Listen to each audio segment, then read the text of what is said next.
Hey, everyone. Thank you very much for having me. I'm actually really honored to be able to follow Senator Barrasso.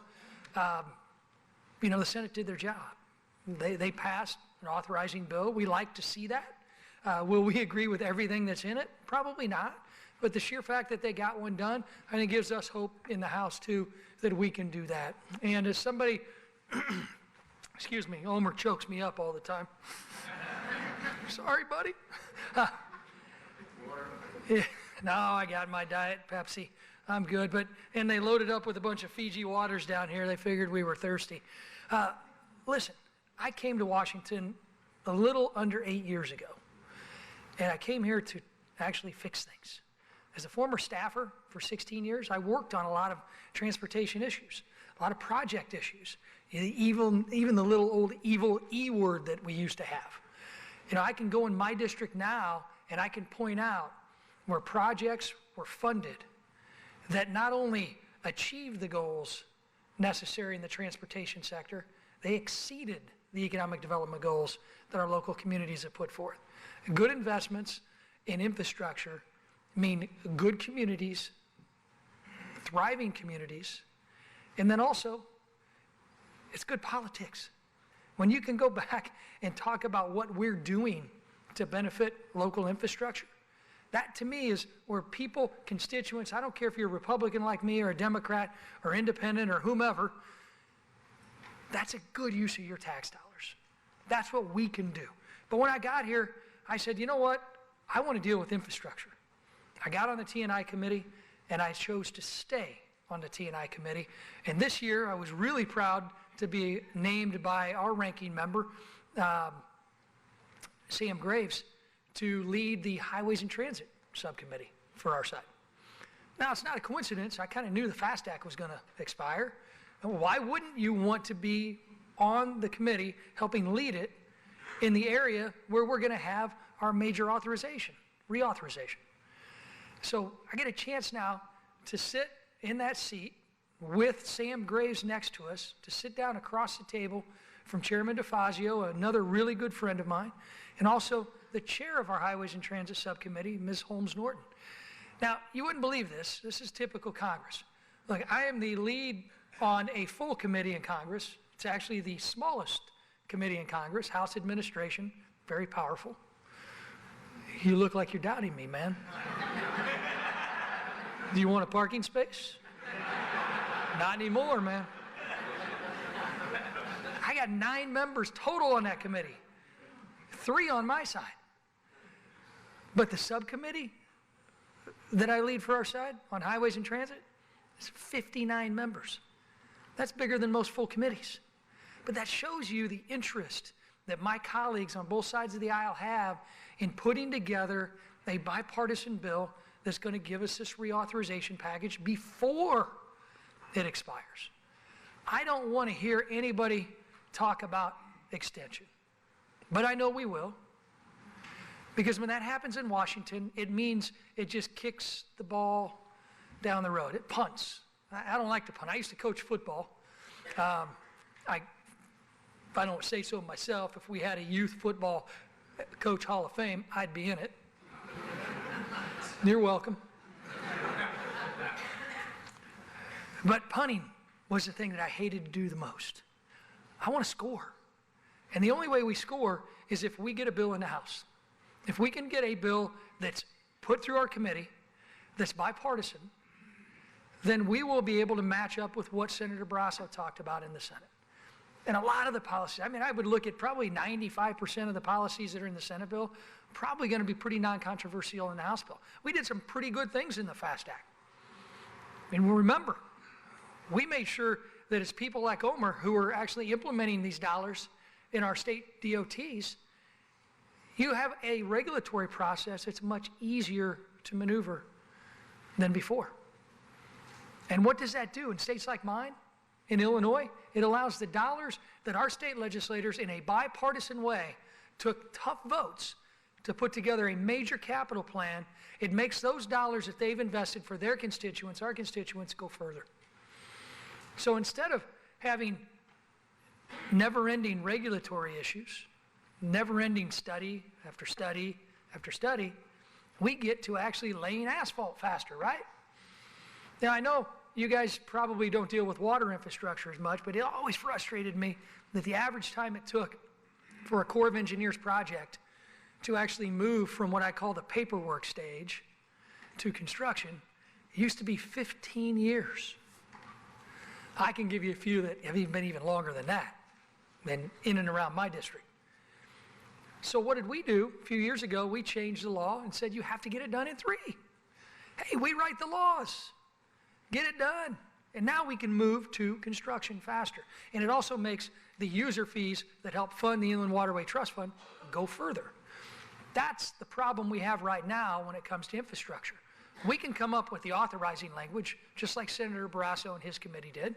We can do that, and I have confidence that we'll be able to do that on the House side. But at the same time, how do we pay for it? Now, how many of you, this is going to be great. You guys, wake up. Wake up. I'm going to need you. This is interactive right now. Raise your hand if you think we should just raise the gas tax to get the revenue we need. Come on. I knew there'd be some. I guilted a few into you. Okay? All right. How many of you, raise your hand, drive a fully electric vehicle? Freeloaders. Listen, the irony is here, I know so many of you were like worried by raising your hand. I know you probably put both hands up. Raise the gas tax. Let's go.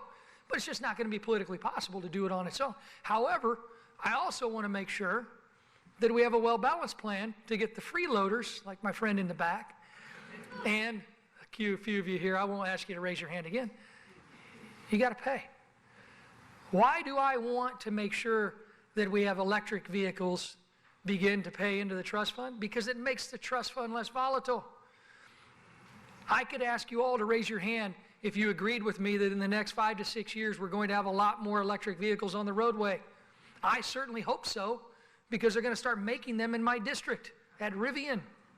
I want to sell more electric cars to give more freeloaders that finally have to pay.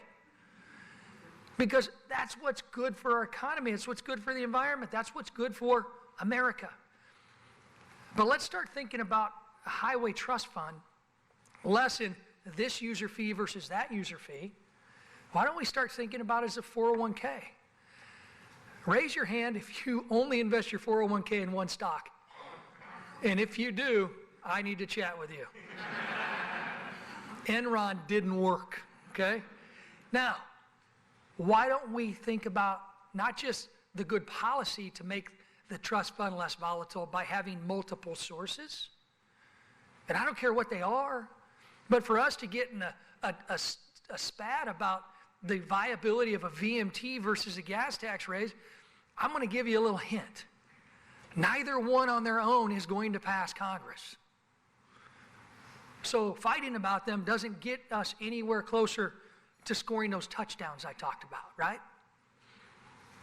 So what do? You got to give people a win. You got to give people a win. Never underestimate the ability of a member of Congress to walk back to his or her constituents and let them know, you know what, I didn't like everything in that bill, but here's what I did. Trust me, we have people in both sides, in my side of the aisle mostly, that truly believe that we can fix the Highway Trust Fund's volatility and funding issues by P3s alone. I laugh too. But instead of debating them on it, be like, sure, why not add that to our 401k? Give them a win. As a policymaker, if we don't begin to look at addressing the long-term volatility of the trust fund, I am abdicating my responsibility as a planner. And that's what all of you do, right? And I sat down with the Metropolitan Regional Planning Councils a week and a half ago, and I asked the same question. Would you like me to just raise the gas tax? And I had more hands in that room than I did here. And I had one fine young lady debate me on the revenue. Well, you're not going to get a lot of revenue from these electric freeloaders right now. I'm like, yeah, pretty much well aware of that. I know I'm in Congress, but I can still do basic math. But do you think it's going to be easier to bring the freeloaders in when more hands raised in this room? No. And I actually had somebody a few years ago say, you know what? You're trying to raise a fee on electric vehicle drivers. Don't you think that'll hurt you in your district? I was like, I would bet that I probably don't have a single electric vehicle driver in my district that votes for me anyway.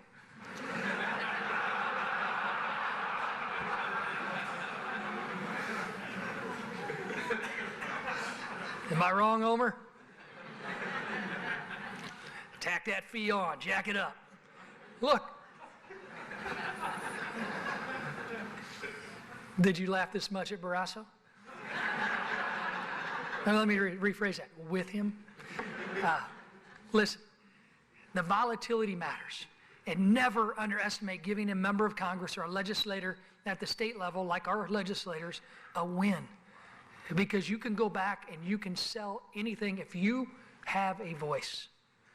So don't get in the debate when you go storm the Hill with members of Congress about a VMT or a gas tax. Be like, yeah, we'll take it all. 401k, diversify.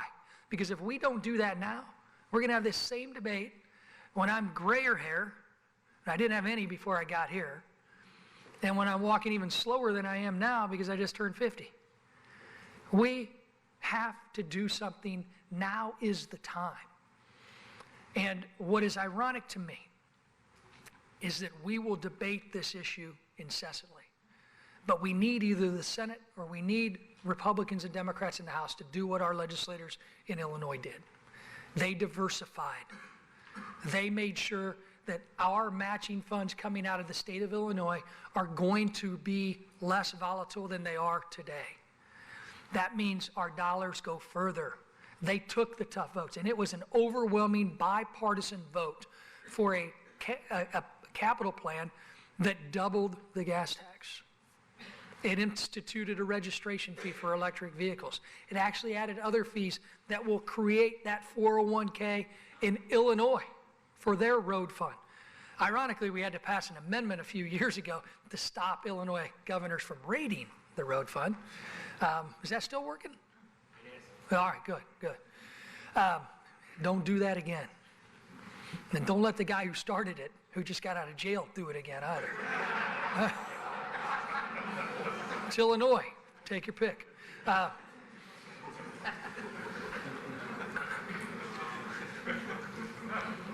It's true.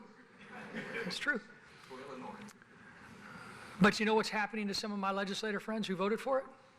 Because they doubled the gas tax. It's from 19 to 38 cents, right, Homer? See, basic math, I'm good. Now a lot of my friends that voted for it are getting primaried because they doubled the gas tax. I argued, why didn't you just raise it 18 cents? Oh, no. Had to have that extra penny. Think about this in our business. Because I'll think about that extra penny and what it means to all of you. But when the ad comes on the radio or the TV and it says, Omer Osmond doubled your gas tax. How effective is that compared to Omer Osmond raised your gas tax 18 cents? Huh? 18 cents? Help us help you. Help us get diversified. Help us be successful. And I guarantee you, we'll be able to do exactly what our legislators in Springfield did, except maybe those wearing the wires. It's another inside joke. They high-fived each other because they came together and showed taxpayers that they can get things done. We can do it out here in Washington. We need your help to do it. Thank you for what you're doing. Thank you for your proposals. I'm glad our principles that we laid out on the Republican side of Highways and Transit Subcommittee and T&I are, effectively work with what AASHTO wants. We want to continue that relationship. I wouldn't be the Highways and Transit ranking member without working closely with each and every one of you and your folks out here. They do a tremendous job. It's not all fun and games. It's not all jokes like this. They have to actually work to get us the info we need. Give them a round of applause because I know they don't get enough credit for doing this.